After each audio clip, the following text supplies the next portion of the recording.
Resident Evil Requiem, the new entry in the RE series, which has everything that the fans wanted: horror, action, and most importantly, Leon Kennedy. You know what?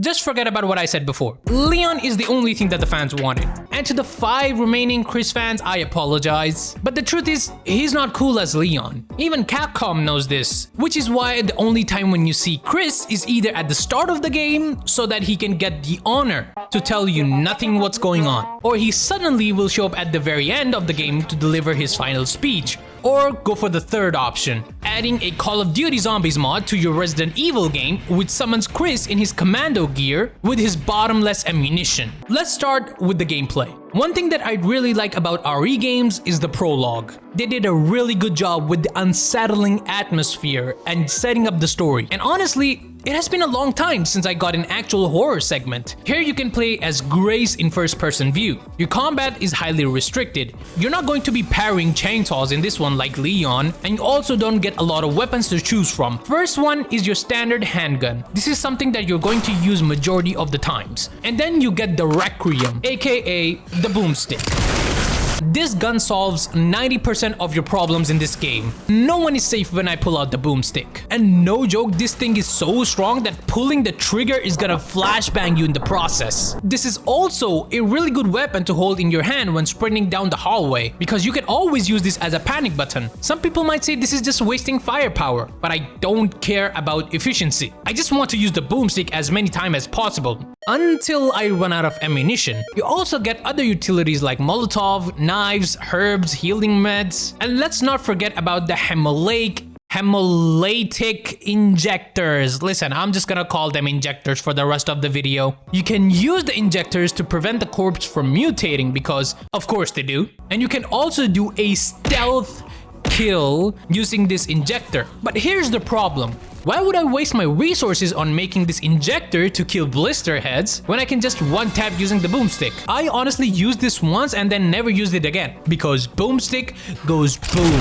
Speaking of resources, you also get crafting system when playing as Grace. Rather than using gunpowder to make handgun ammo like a normal person, Grace creates ammo by using a technique called using your enemies as a blood sacrifice. You can use the blood collector to extract their blood and craft whatever you can in the crafting menu.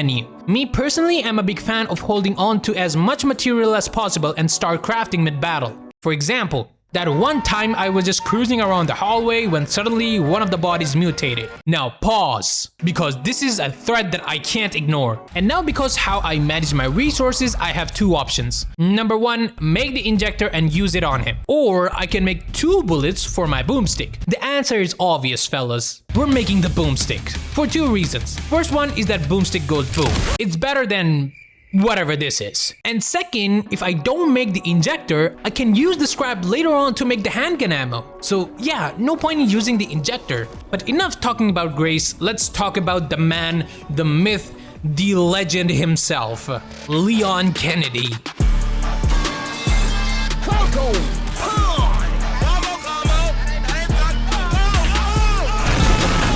Leon Kennedy. We finally meet.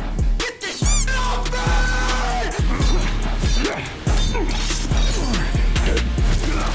Humiliation.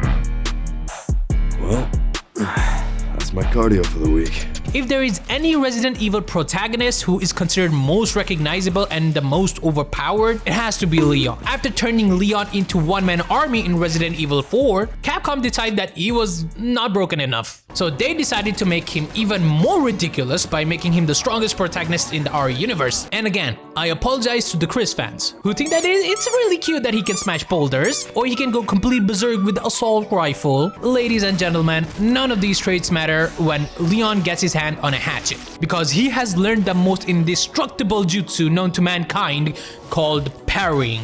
This mechanic is so busted that I honestly don't feel like using my guns anymore because he can parry almost anything and everything. I'm talking about zombies, chainsaw, blister heads, lickers, massive spiders, something charged at you. Don't worry, just parry it, man. He can even parry the tyrant himself now. Someone should remind him that this is no longer Resident Evil 2. You're not winning this one, buddy. And if you think that's absurd, then don't worry, it gets even better because now he deflects bazookas. Can I find the logic anywhere in this game? No. Is it fun? Yes. See, this is me having a therapy session with a growing tumor, showing him live demonstration of how futile his aggression is towards me. And you want to know the best part? I haven't even talked about the guns yet. Leon gets every single gun in the arsenal. I'm talking about handguns, shotguns, assault rifles, SMGs, sniper rifles. He even gets the boomstick. What more do you want? It's the best thing ever. You can also upgrade your weapon, buy new weapons, and even get body armor. And yes,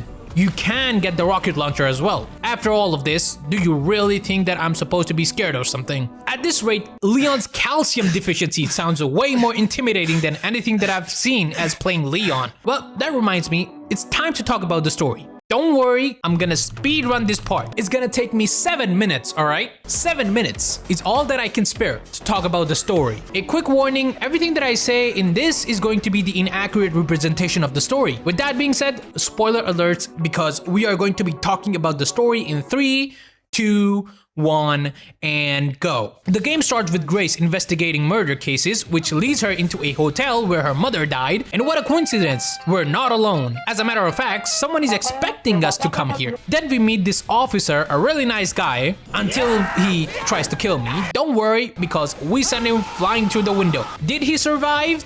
I don't think so. And this is where we meet the antagonist of this game, who puts you in a chokehold and kidnaps you. Meanwhile, Leon is just cruising around the city in his Honda Civic, which is where he finds Victor, and he tries to chase after him. Bad news, he got away.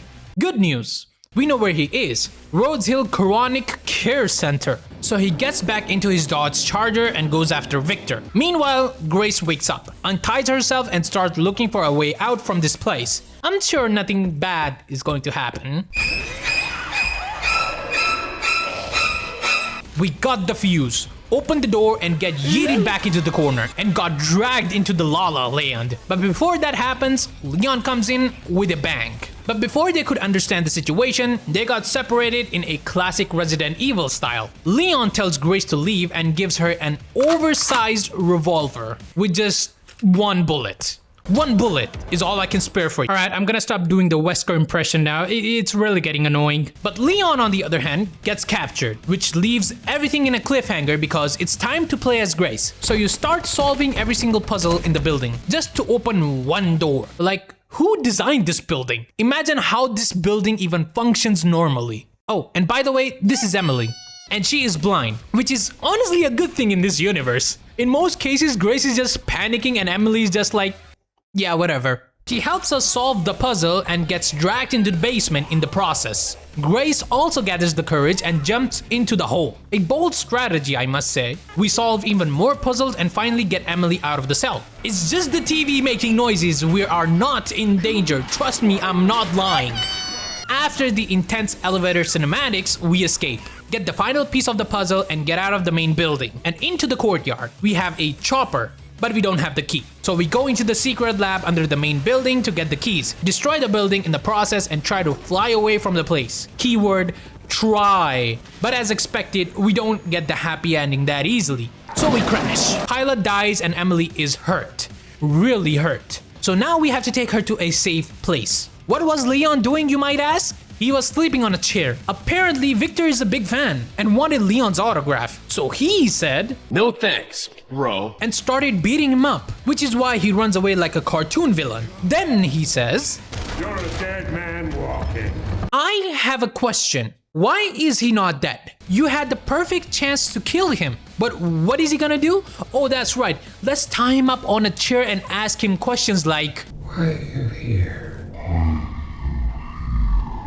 I don't know. Maybe he thought that Ada was going to be here. Guys, I honestly can't think of a single reason why Leon, who's a part of DSO, an anti-bioterrorism agency, should be doing here. I mean, guys, this is just a normal day at the care center. And don't worry about the chainsaws, guys. It's just for decorations. It's like, okay, whatever, bro. I'm sure that question is justified. Now, Leon's objective is to get into his office and kill anyone who gets in his way. He finds the computer and gets all the data about the T-virus and Grace. For some reason, she is really important. Oh, and by the way, Leon has T-virus and is dying. Yippee!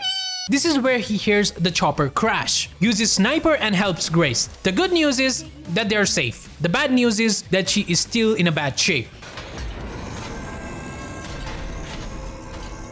You know what? Just forget about the good news. We don't have one. So Grace locks up Emily and fights whatever this thing is. By using the boomstick and the power of the sun, you manage to vaporize her. But unfortunately, it's too late.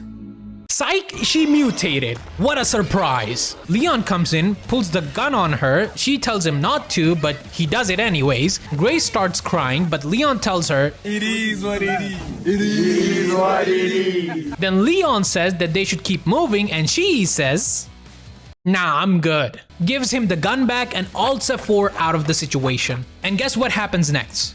She gets captured again. Honestly, I didn't even care about Grace. All I care about is the main protagonist, alright? And no, I'm not talking about Leon. I'm talking about the boomstick. After all, that's the name of the game. Anyways, so Leon and the main protagonist gets back into their Toyota Corolla and go back to the Raccoon City. And not just that, he's going back to the police station, which is where he fights the tyrant one more time and gets into an underground facility, the Ark. But during this time, Leon is getting weaker. The T-virus is really taking its effect. But still, Leon keeps moving and gets inside the underground facility. Meet Zeno, a superhuman working with Victor. He's kind of like Albert Wesker, super strength, speed, reflexes, and also regenerates. His main goal is to acquire Elpis. What is Elpis, you might ask? A way to control another's will. According to him, the technology to control another's will already exists, but it's not efficient at infecting others. I believe Spencer solved that with Elpis. But we need the code. So if you don't put the right one, Elpis will be destroyed. And Grace is the only one who knows the password because she's a clone made by Spencer, or clone having memories or something like that. Which is where Leon responds by saying, "No thanks, bro." Then gets into a fight. Leon goes flying and starts coughing blood. And this is where Grace does something that I honestly didn't expect it. You still need me, right? Hey, listen, a very bold strategy. That's all I'm gonna say. And it worked because they used this opportunity to get out of there. But Leon is in a bad shape, which is where Grace takes the charge. Just for the sake of the time, I'm just gonna fast forward to the end. Leon can't fight anymore, so Grace makes a deal. I will unlock the Elpis for you and you let Leon go. He agrees. And this is where you get a choice. Destroy Elpis or release Elpis. If you destroy Elpis, Zeno kills Leon and Grace survives. If you release Elpis, Zeno gets the Elpis and uses it on himself. And this causes him to lose all of his superpowers. Newsflash! Elpis is the cure for the virus. Spencer defied us and paid the price with his life. He was nothing. You are nothing but an imitation. Leon also uses it, which means your boy is cured and back in business. And now it's time for the final boss fight and get the happy ending. Leon is cured and Grace is safe. Oh, and I forgot to mention, Emily also gets cured. I didn't hit any of her vitals. Headshot. I didn't hit any of her vitals. The end. That means I can stop talking now. If you're still watching, subscribe. Get me to 10k subs. Come on, boys. I know you can do this. And yeah, that's all I have to say. Bye.